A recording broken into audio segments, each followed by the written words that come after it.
Isak tangis Fafa Nur Azila pecah saat tiba di rumah duka di Pedukuhan Ledok, Sidorejo Lendah, Kulon Progo, Yogyakarta.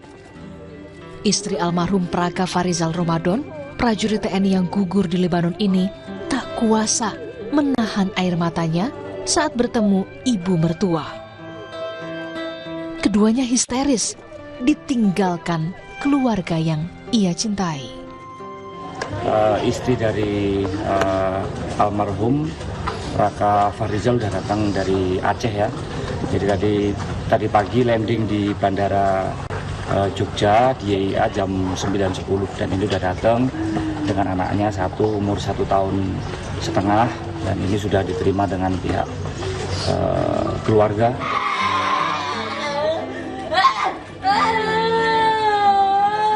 Di Cimahi, Jawa Barat, pemerintah Palestina sampaikan duka cita kepada keluarga Kapten Infanteri Zulmi Aditya Iskandar di Kampung Kendal, Kota Cimahi, Jawa Barat. Dubes Palestina untuk Indonesia, Abdel Fattah Al-Satiri bilang, ini bukan hanya duka Indonesia, tapi juga duka Palestina.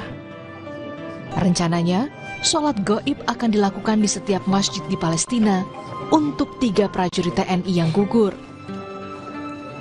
نقدم العزاء باسم الرئيس الفلسطيني والحكومة والشعب الفلسطيني. Ya, kami juga menyampaikan takziah atas nama Presiden Palestina Mahmud Abbas dan bangsa Palestina. أبناؤنا Putra-putri Indonesia juga merupakan bagian dari putra-putri kami. هذا يوم حزين على إندونيسيا وحزين على الشعب الفلسطيني. Hari ini merupakan hari yang sedih bagi segenap warga bangsa Indonesia dan juga merupakan hari yang bersedih bagi kami warga Palestina. ولكن هم ذهبوا شهداء عند الله سبحانه وتعالى. Tetapi almarhum insya Allah beliau tercatat sebagai syahid di sisi Allah Subhanahu Wa Taala. وهم شهداء السلام. Ya, beliau adalah syahid perdamaian.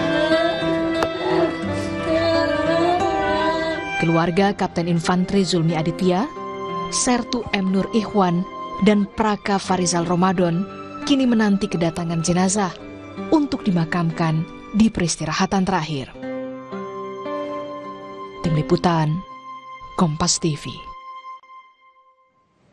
Tetaplah di Sapa Indonesia Siang, saudara. Usai jeda kami kembali dengan kabar soal satu keluarga di Pandeglang selama